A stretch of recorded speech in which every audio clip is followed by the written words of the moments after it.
access to these data sources, and particularly generative AI in its ability to really, access and manipulate the data in very clever ways, we're going to see a change over the next 5 years, unlike anything we've seen previous to that. So are you saying that things like generative AI can be the glue between these systems that normally would take years to integrate?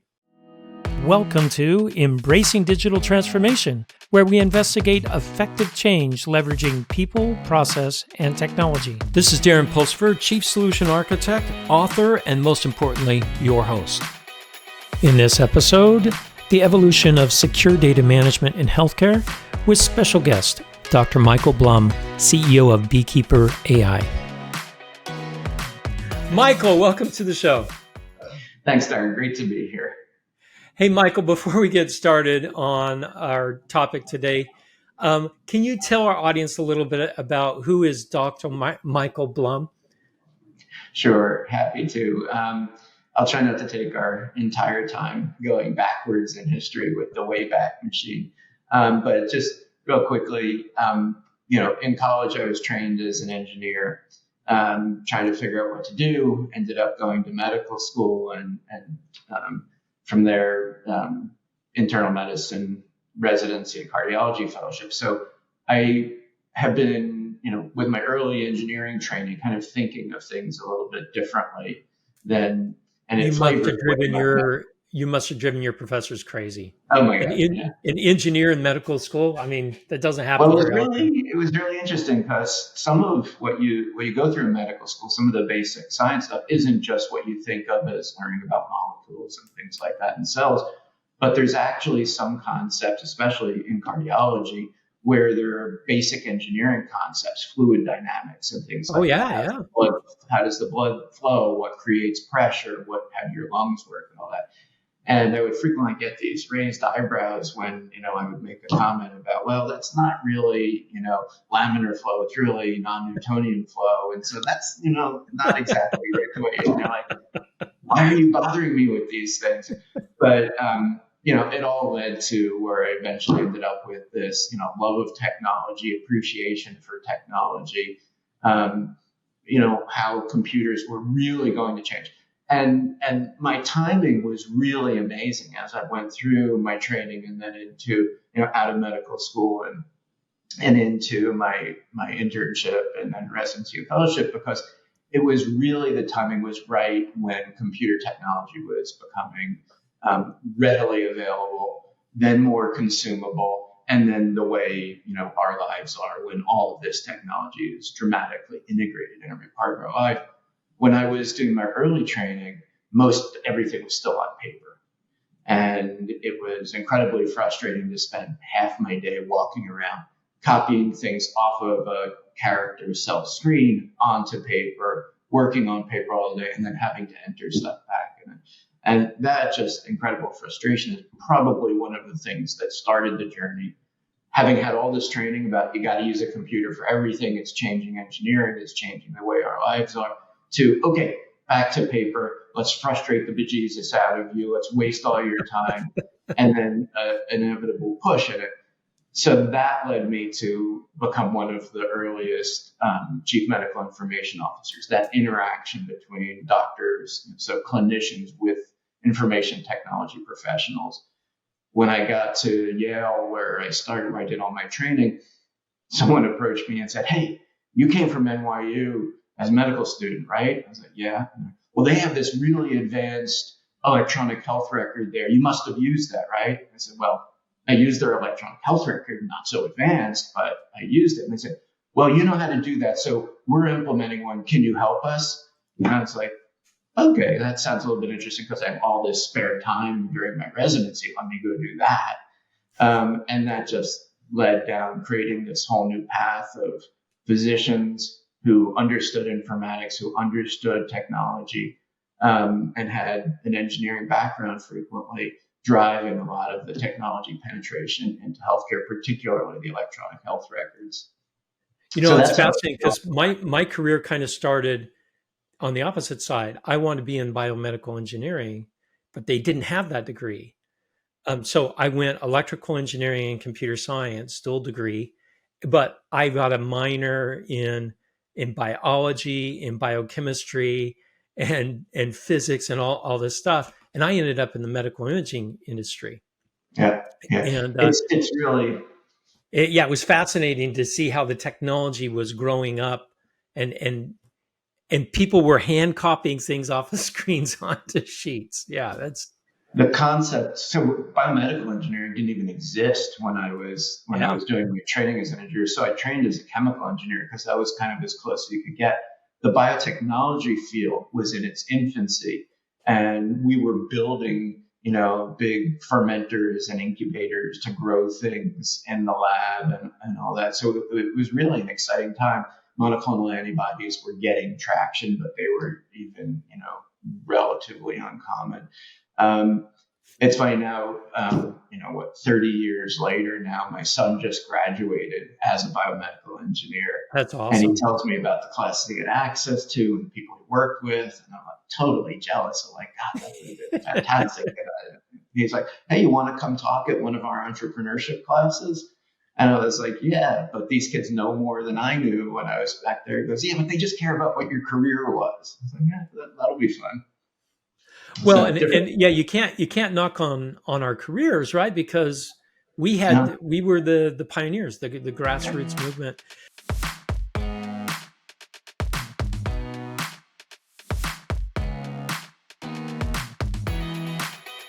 Let's talk a little bit about technology in patient care today, and then let's talk about the future. Where do you see it today? Um, it's are we fully off paper now? Are we to that point, or are we still we're still antiquated in the way that we do things? Where do you see things today? So it's a great question. The answers are yes and yes. We are almost fully off of paper, as we know paper, the physical thing, and we're still antiquated at the same time. So I was kind of amazed. Goes back about, I'd say, 10 years ago when I was leading the Center for Digital Health Innovation at UCSF, and we were looking at where we could deploy technologies to really improve things. And we knew that, you had to start small, had to start simple. You don't jump right in and try to change clinical care delivery. You look for what are the really frustrating problems, huge administrative time sinks and so on. And what we discovered was one of the things is that there's a tremendous amount of fax that still goes on. And if you say fax to a computer person, I'm like, what are you even What the talking facts? about? Like fax, like what is that thing? Everyone here, our age hears this screeching in the background of, when you had your fax modem. But we discovered there's a ton of faxing activity that was still going on before really interoperability between electronic health records was built in. Things got a little bit better, but there was huge amount of faxing between pharmacies, between durable medical goods, for scheduling, for referrals. Everything was really still done on fax. Now it had become e-fax, so there wasn't a ton of paper, to your point, wasn't Right. floating around. Yeah, but But still, some it was analog. but you would get these e-faxes, and a Yeah. lot of places would print it out, make a big pile of paper, and then people would start going through that. You're like, oh my God, it's just, the trees have been here for a long time and people can't get away from the paper. But eventually that has gotten chewed down further and further, and the tools have gotten So better. why do you think it was or still is that people still use faxes? Because that happened to me recently, right? My doctor sent in a prescription. Oh, we'll fax it over. I'm like, what? You can do You're what? faxing it over? I don't get it. Yeah. And I go, well, what am I going to do with a fax? I don't even know It's what I'm really a reflection of a couple of things. One is just the complexity of of clinical care, of all the decisions that happen real quickly in people's minds that you don't think about, that are very difficult to put into an algorithm, put into some database somewhere. So all those things that happen instantaneously, and someone can just scribble out a prescription, throw it on a fax machine, done, as okay. opposed to having to go through and log into the computer, get to the screen, navigate 10 screens to get to, okay, now I can click a couple buttons, do a couple drop downs, and then it goes. That was the whole transition over really we've evolved over the last 15 years to move out of where much of that stuff affects. Even now, when it's entered, it's really these days mostly electronically transmitted and received. But referrals, if it's not within an organization, so we've kind of moved from where within organizations or big organizations or a healthcare delivery system to a pharmacy. Those things are all really digital right now. Now, Right. they're not kept interoperably in databases all the time where you could operate on them like you would want to, but it's all moved out of paper and Integrated. out of fax. But still, they're still in very different data structures, very difficult to make, efficient clinical decisions on. And that's where AI is really going to come in as we move towards access to these data sources, and particularly generative AI in its ability to really, access and manipulate the data in very clever ways. We're going to see a change over the next 5 years, unlike anything we've seen previous to that. So are you saying that things like generative AI can be the glue between these systems that normally would take years to integrate together, right? Because just even agreeing on what the field types are, what is a patient name in one system is very different than another system, and agreeing on that takes a lot of time. So you think Gen AI will be kind of the glue between these disparate systems? So let me be very, very careful here. Okay, We don't know each other well enough yet, but you'll quickly realize that I'm a very, very experienced skeptic. And I've seen a whole bunch of technologies come and go and not deliver anything close to what they were supposed to deliver. of course, What yeah, I'll say is, generative AI in general, generative AI in particular, are probably, technologies that have captured the imagination of technologists and non-technologists alike. And the accessibility of generative AI has, increased the slope of the hype cycle faster than anything before it ever has. So there's more enthusiasm than we've ever seen. There's also a lot more potential than we've ever seen from AI, partly due to its consumability, due to its easy to access tool sets and toolkits and ability to develop it. So I do think that there is potential there to really resolve some of the recalcitrant problems we've had with data and managing data that will come out of generative AI. The ability to scan through very large, very disorganized data sets and bring some insights into those data sets. They're actually happening now, and companies right. are coming along who are doing them now. So I think they will be helpful in those managing the data scenarios. I think that people are so excited that there's going to be inevitable disappointment. There'll be inevitable errors and some bad outcomes because people get out over their skis with what you can do. And we saw that with AI early on, even before generative AI. We saw Right. Yeah. models Yeah. that were highly predictive and highly accurate on the data that they were developed on small data sets, public data sets. And then when you put them out into the wild, they did very poorly and really set us back a little bit.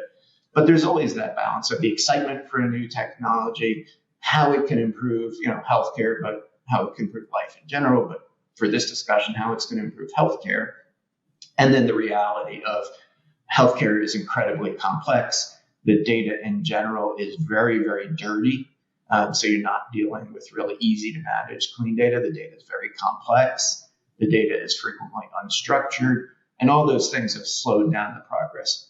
My cavalier comment, to the point of generative AI is it does have the potential, and there's so much effort going into it, so much more compute power than we've ever seen, that I'm hopeful that it will really, start to put a dent in some of these data understanding, data management, turning data into information, information into insights and wisdom, that whole pathway that we need to get to.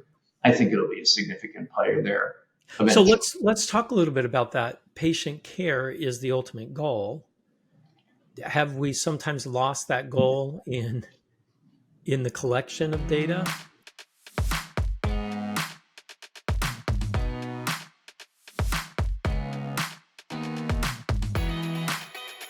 I see this in the differences in my doctors, right?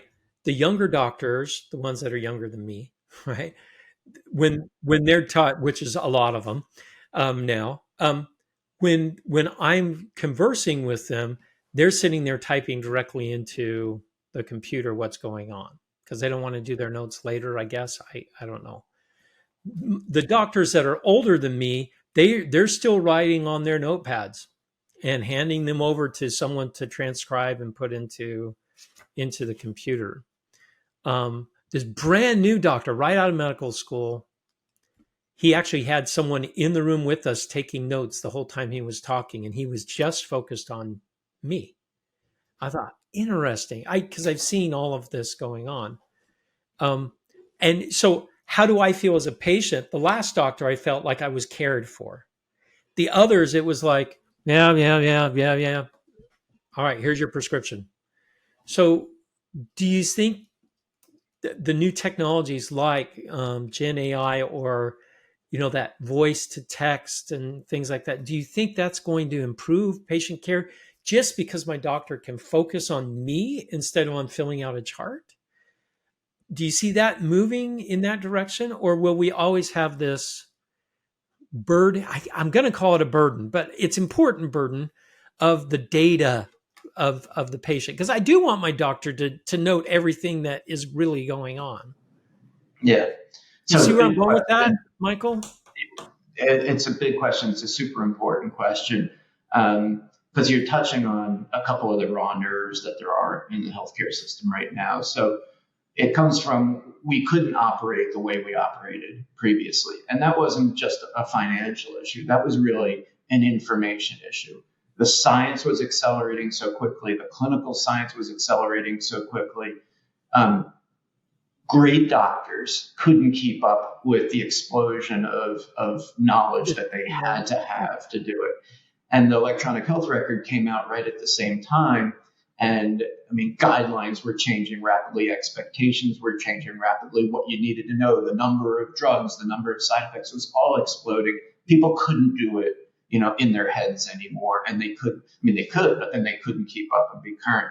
And then the computer comes along and says, okay, now put all this data into me so I can take care of it for you. So we had to move from paper into the electronic world.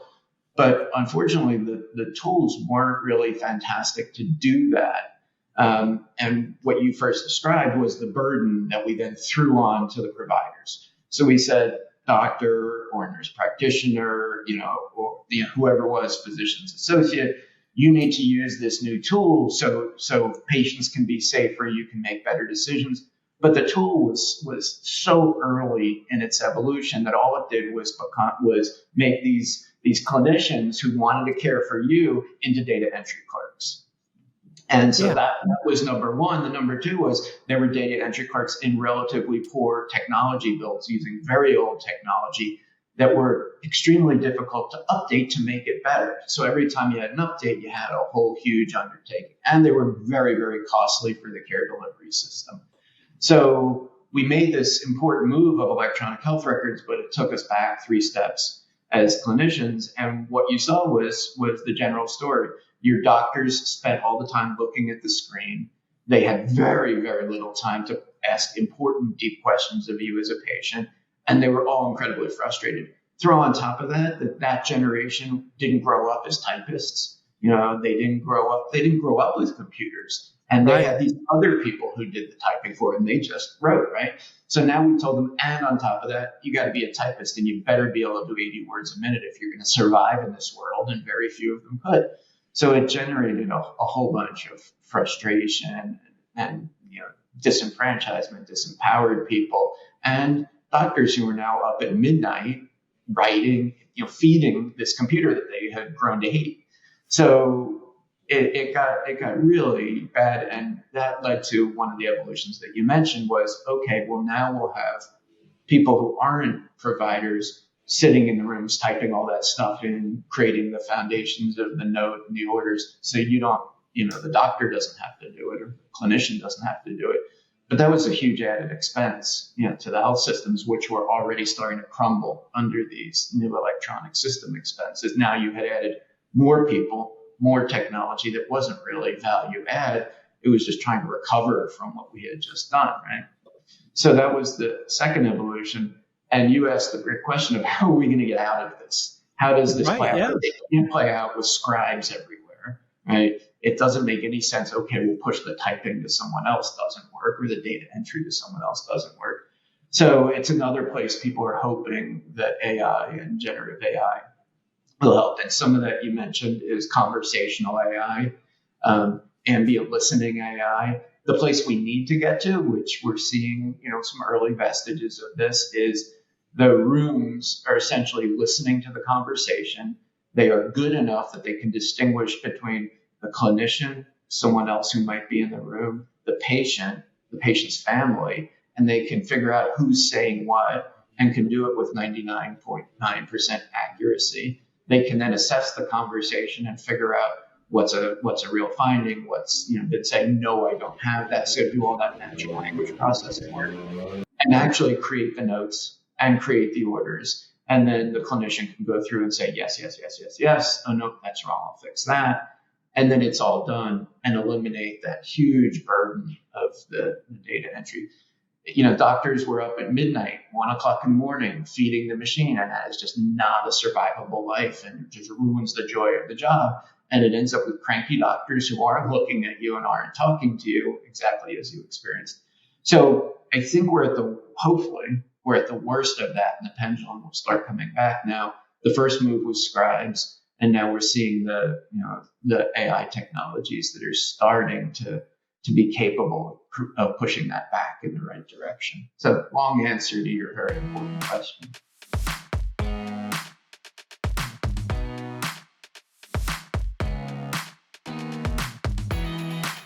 What about moving forward now? How can I leverage the new techniques to move forward, especially when we've got all the rules around data privacy and patient privacy?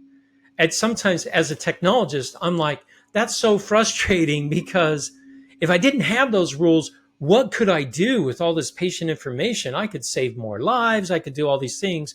But on the other side, all the policies are there to protect the privacy of patients at what cost? At the cost of their health, at the cost of society's health overall. So as a technologist, I only see the technology, but I do understand data privacy and people's own, hey, that's information about me.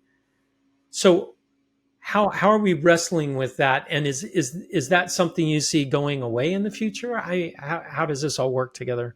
Yeah. So it's a super important question, and it is that the privacy, the data privacy issue, is one of the most important questions for how we're going to move forward out of the difficult spaces we've been and correct some of the most frustrating, most challenging, and most dangerous problems with healthcare, because those things are only going to be solved with the right applications of technology. The technology is only going to develop appropriately if it's built with the right data at the right time. And that has been dramatically hindered by the privacy issue. So let me start by saying the privacy issue is not a made up thing by some extremists. No, it's not real. And I know you weren't saying that, but it's important to emphasize because it's a huge barrier. And the barrier is really, we created the barrier, right? Because the privacy laws in the US, anyway, if you go back to the HIPAA regulations, this is like 30 years old now, right? So you're working with these regulations that didn't even anticipate what not only what the internet would be at this point, but certainly didn't anticipate smartphones because those didn't exist when they were writing these regulations. AI didn't exist in its current form when they were writing these regulations. It was incredibly early in electronic health records, and people were starting to worry about what you could do with the data. So the regulations, super important and written for the right reasons. The problem is now you have this huge mismatch between regulations that are many decades old and technology that's moving incredibly quickly in realistically a political environment that no one's going to change these massive body of regulations. So we've got that. That's that's where we come into this play, and we've got to figure out how we're going to deal with those. So the impact on the patients, on the system, on the clinicians of all that is everyone is excited about the new technology, AI in general, what you can do with machine learning, what you can do with generative AI.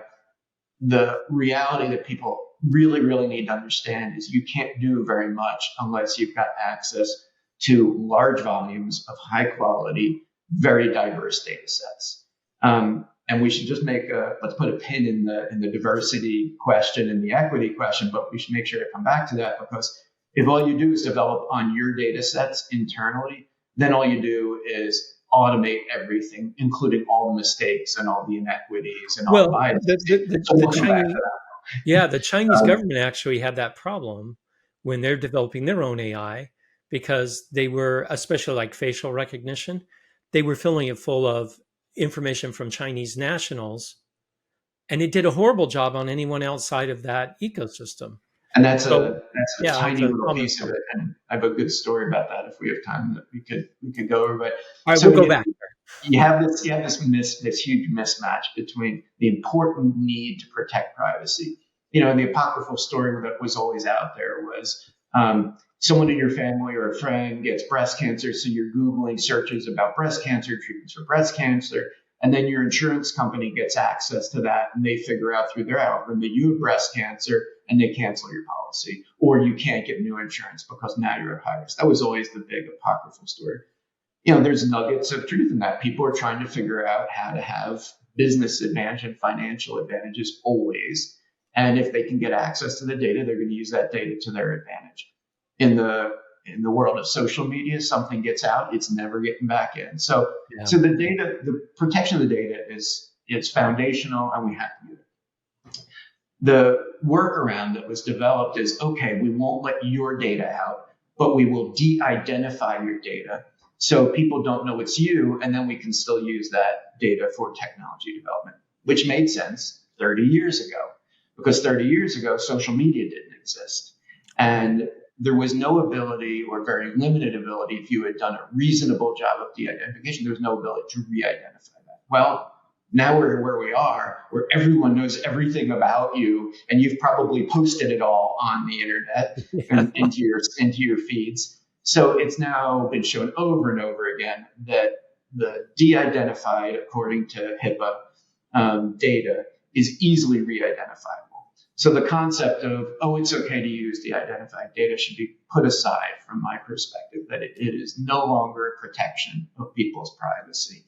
So if you want to protect their privacy and you want to create high quality data sets, you've got to use newer technologies to really get there. And the good news is that over the last 5, maybe 10 years, the technologies have been coming along to really allow us to do that. But the importance of getting to the real world data can't be understated either. So the real world data, the patient data, the process data, the financial data, all the real data of you as an individual is exactly what's needed to develop high quality, reproducible, equitable algorithms, AI, generative AI. To develop those models, you need very large quantity of that data. It has to be very diverse data, and it has to be the real world data. You can't have changed it. It can't be synthetic data. If I ask you as a patient, hey, we have this algorithm and it was developed on a bunch of made up data or altered data. Will you trust it? I'm going to make this life critical decision for you, versus, hey, we have this algorithm, and it was developed on hundreds of thousands of real patients who are similar to you. Which way do you want to go? We can't be making this stuff up, right? So we got to get to that real world data in order to do that. And as I said, a variety of it.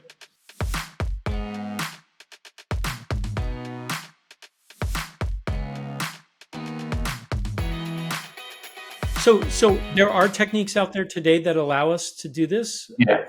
So there are a couple of opportunities. As I said, we put the de-identified data and synthetic data aside because I don't think they're appropriate for what we're talking about. Okay.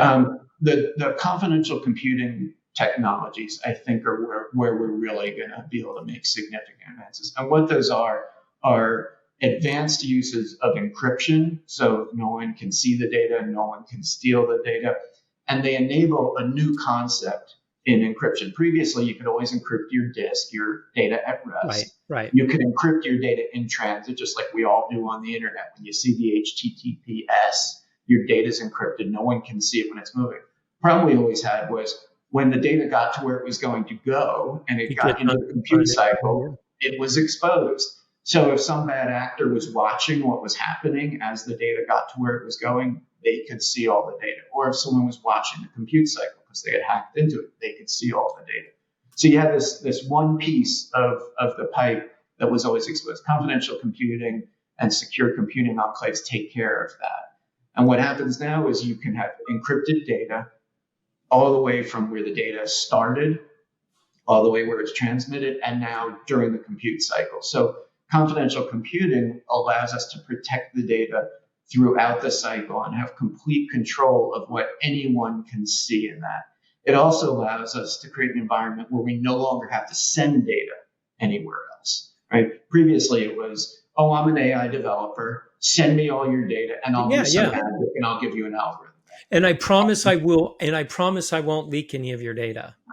Right. Or I actually did exactly what I said. You gave me this data. I kept it securely. I developed what I said. And then I left and took another job. And now this business has all this data sitting there and the new person comes in and they're not so altruistic. And they realize that's very valuable data. And they could sell it to someone or give it to someone, or they have a friend who's trying to do it, or some other part of the company is trying. So once you send your data anywhere, it's gone. It's gone. You lose control of your data. Right. And that's been the biggest reason that healthcare organizations haven't wanted to participate. So remember, the healthcare providers, the organizations, they have all the data that we need, but they're tasked with protecting. We call them data stewards because they're tasked with protecting them. Well, they say, well, I know you're a big pharma company and I would love to do this project with you, but I can't send this big mass of identified patient data to you because I don't know what's going to happen. So even in clinical trials, when that can happen, or research projects, when it can happen, it takes a year, 18 months, and costs a fortune to put those agreements together. That's the promise and the beauty of confidential computing, because now you don't have to send the data anywhere. The data stays in your environment. It's protected, all the firewalls that you built around it, all the protections, and it's encrypted. So if anyone even did manage to break in, they don't steal anything because it's all encrypted. Even with the current levels of encryption, even a quantum computer can't decrypt that stuff right now. So it is a new world. That's my very long way of saying we are now in a new world where we do have technology protecting the data that we need access to develop the AI technologies that can carry us forward.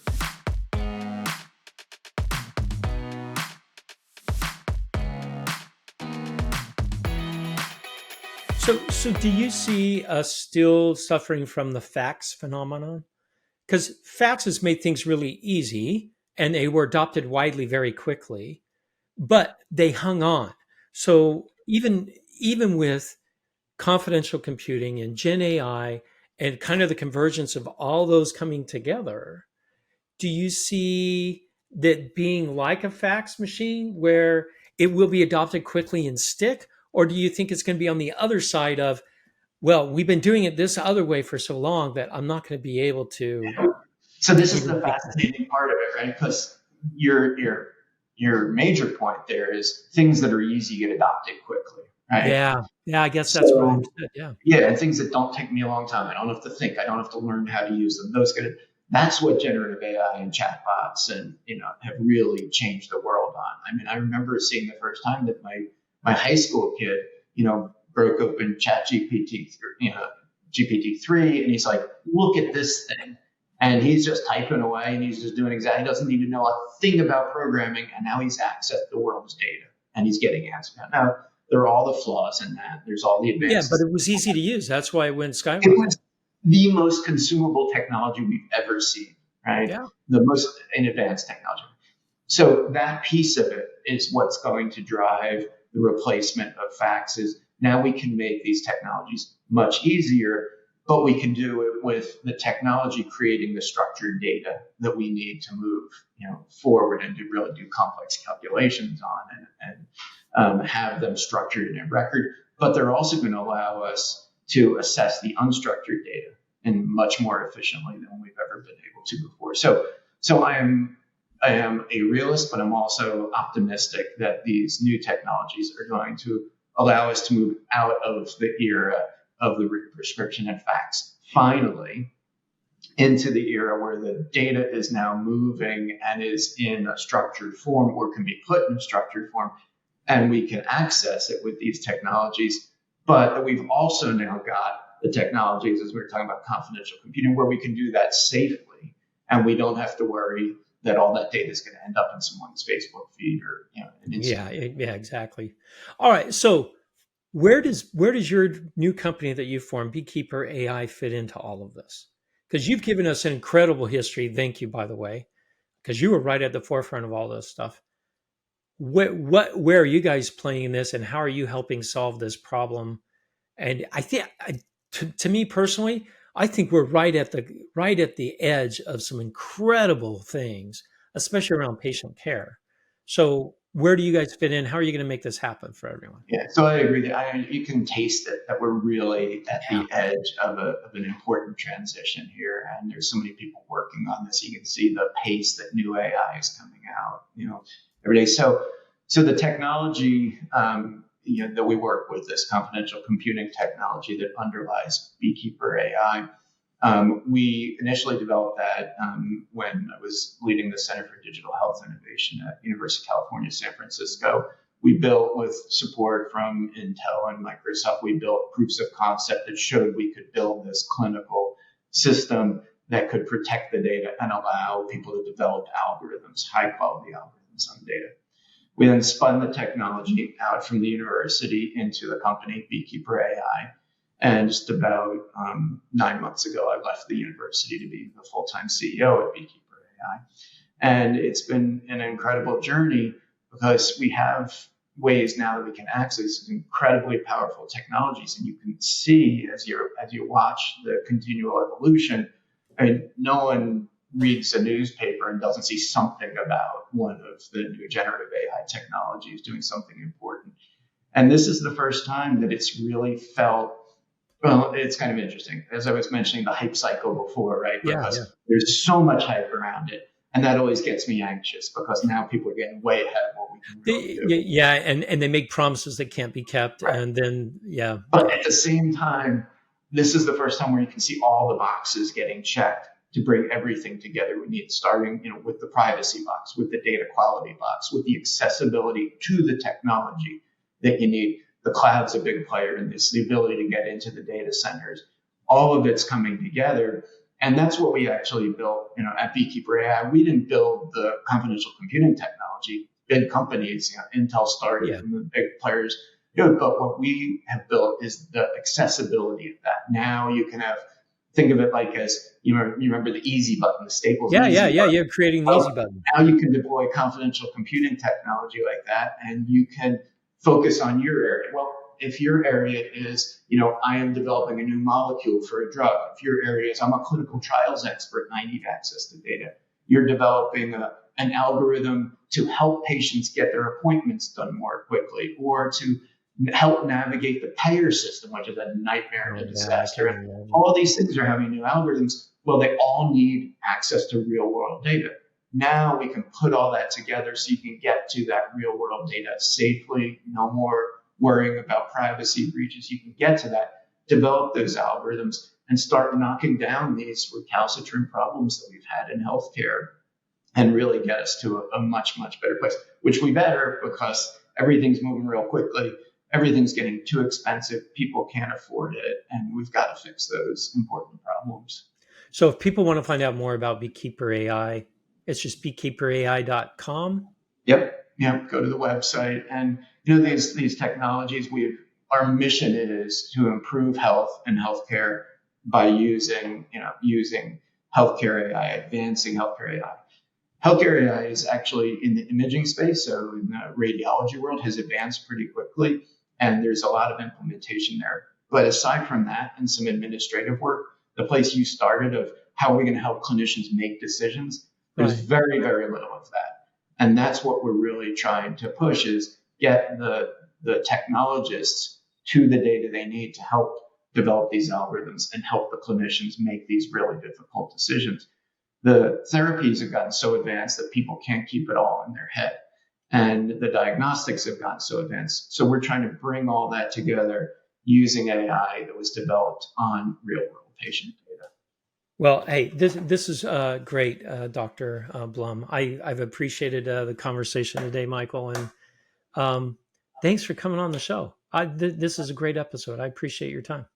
It's been a pleasure. Great to have the conversation, and always happy to follow up.